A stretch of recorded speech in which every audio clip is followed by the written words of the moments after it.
You open your phone to check one thing, weather, a message, maybe just the time, and somehow you're reading comments on a video you don't even like.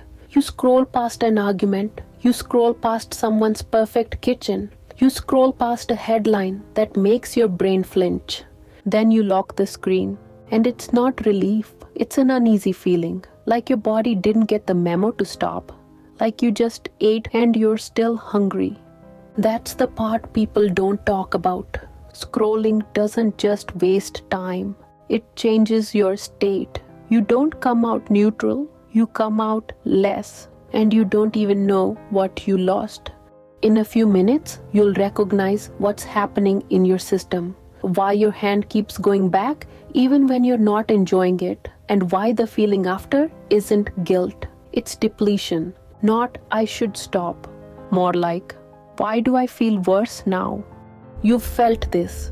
You put the phone down, you look up, and the room feels slightly empty, unreal, not dramatic, just flat. Like your brain is still turned toward the feed, even though the screen is black. You stand there for a second, and you can feel your attention still searching, not thinking, just looking for the next thing. Like your eyes are waiting for something to appear. And then you try to do something normal. Start a task, answer a message, make a choice. And it takes a second longer than it should. Like you're buffering in your own life. And here's the embarrassing part. Halfway through the scroll, you already knew. This isn't doing anything for me. You weren't happy. You weren't even interested. You were just caught. Not emotionally, physically. The thumb keeps moving. Your breathing gets shallower. And you keep going because you're chasing a specific feeling. The feeling of something finishing. Like your brain wants one clean ending. But the feed doesn't give endings. It gives beginnings. So you keep trying. Not because you want more. Because you're trying to find the off switch. Here's what's actually happening. Scrolling pushes your brain into what you can call open loop mode. Every piece of content starts something. A headline starts a question. A clip starts a storyline. A comment starts a conflict. A face starts a comparison. And your brain does what it always does with new input. Question it. Is this a threat? Am I behind? Should I respond? Does this even matter? Normally, those tiny loops close. You read something, you understand it, done. But scrolling doesn't let loops close. The next thing arrives before the last thing resolved. So, something protective happens. Everything stays half open, running in the background. And you don't feel that as a concept. You feel it as tension. Like something in your head won't settle even when you stop moving. It's like opening 10 tabs and never closing them. Even when you're not looking at them, they're using memory. That's why the pull feels physical. Not I want to scroll. More like my system is still trying to finish something. And the feed is an endless factory of half-started things.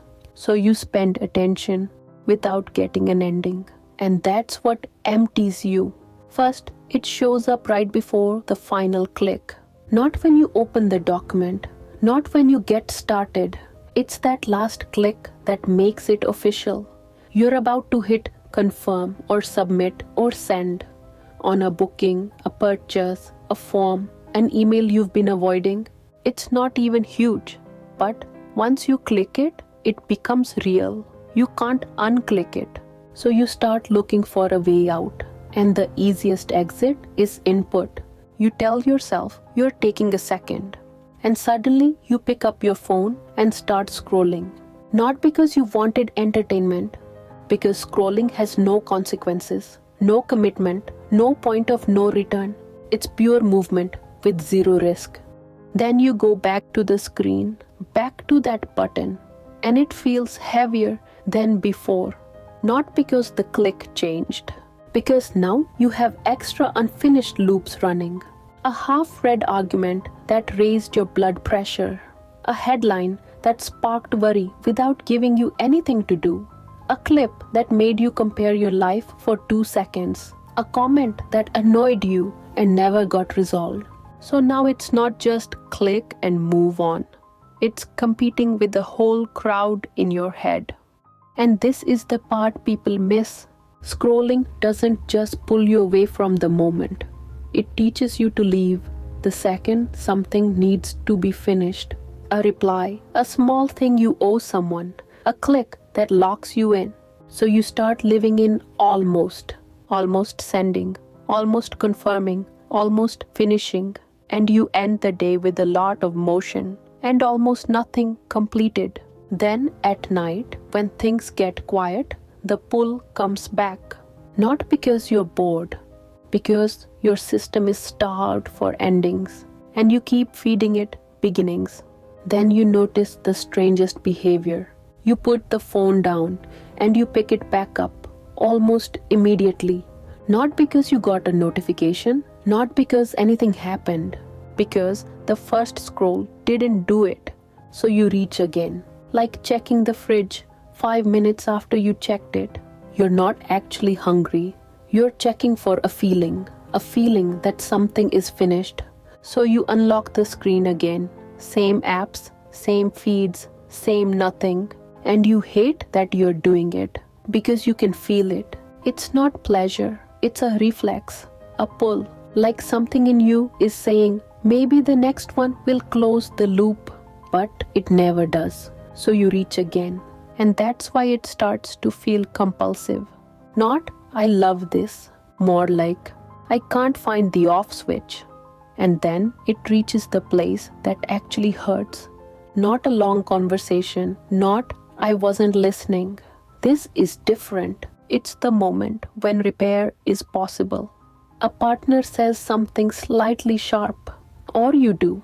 Not a huge fight, just a small crack, a tone, a glance, a sentence that lands wrong. And there's a window, a small, quiet window, where you could turn toward it. One sentence would do it. You can feel the words sitting in your chest, but you don't say them. Hey, that came out wrong. Are we okay? I'm tired. I'm not trying to be mean. Talk to me. But that sentence asks for something you've started avoiding. Closure. It asks you to finish what just happened, to name it, to land it, to risk being seen. And when you're used to endless beginnings, endings can feel heavy. Not because they're bad, because they're final, because they ask you to stay in the moment. So you take the cleanest escape. You reach for your phone, not dramatically, just casually. You scroll beside them. You laugh at something small. You act normal. And it works for about 30 seconds because the crack disappears on the surface. But underneath, the loop stays open. And you can feel it, not as drama, as distance, like you're in the same room, but you're not actually meeting. And later, you won't remember what you watched. You'll remember the feeling. We were right there. We could have fixed it. And we chose input instead. That's when the emptiness gets sharper. Because it's not, I lost time. It's, I traded a real ending for 1,000 beginnings that don't matter. What people miss is, scrolling doesn't relax you. It keeps your system stuck in open loop mode. Your brain never gets bored enough to reset, and it never gets satisfied enough to stop. So you exit the scroll with less than you entered with. Not because you wasted time, because you spent attention on beginnings and got no endings. Every headline you didn't finish, still running in the background. Every clip you half watched, still open. Every perfect life you saw, still unresolved. And your system keeps trying to resolve it later, while you're making choices, while you're with people, while you're trying to rest. That's the depletion. Not guilt, not weakness, Unfinished loops burning fuel. Once you see this, you start noticing the real moment. It's not, I'm bored. It's the split second, right before you reach for the phone, when something small needs to be finished.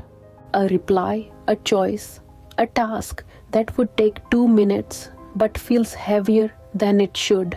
A feeling you don't want to name. A silence that feels a little too honest. That moment is the doorway, and scrolling is the easiest way out. What helps isn't trying harder. It's finishing one thing, a small ending, not fixing your life, just one thing done. Sometimes it's sending a reply that's only one sentence, not perfect, not polished, just sent. Sometimes it's putting one thing back where it belongs, not cleaning, not organizing, just finishing something your brain keeps holding open. Sometimes it's writing down the choice you've been avoiding, not solving it, just naming it so it stops hovering. And when one loop closes, something shifts. It's quiet. Your shoulders drop a little. Your breathing settles. Like one background task finally stopped. Your system gets one real ending. And when it gets one ending, it stops asking for hundreds of fake ones. Or it looks like this. You put your phone on the charger in another room, not forever, just for 10 minutes. You pick one small physical thing to do while it's there. Fill a bottle, wipe the counter, fold a few towels, pack one bag. At first, your body pushes back. Your hand reaches without thinking. You check your pocket. You glance toward the room like you're waiting for something to happen. Then, a minute or so in, something changes. You stop switching. You finish one step. You tighten the cap. You fold the last towel. You close the cupboard. And when that small ending happens, your body responds. Your shoulders ease. Your breath deepens. Like one background process finally shut off. So if scrolling has been leaving you feeling emptier, you're not broken. You're not weak. You're running a system that hasn't been getting endings, and the feed is built to give you endless beginnings. And if nothing has been feeling like enough lately, even when you finally get what you wanted, there's a reason for that too. That's the next one.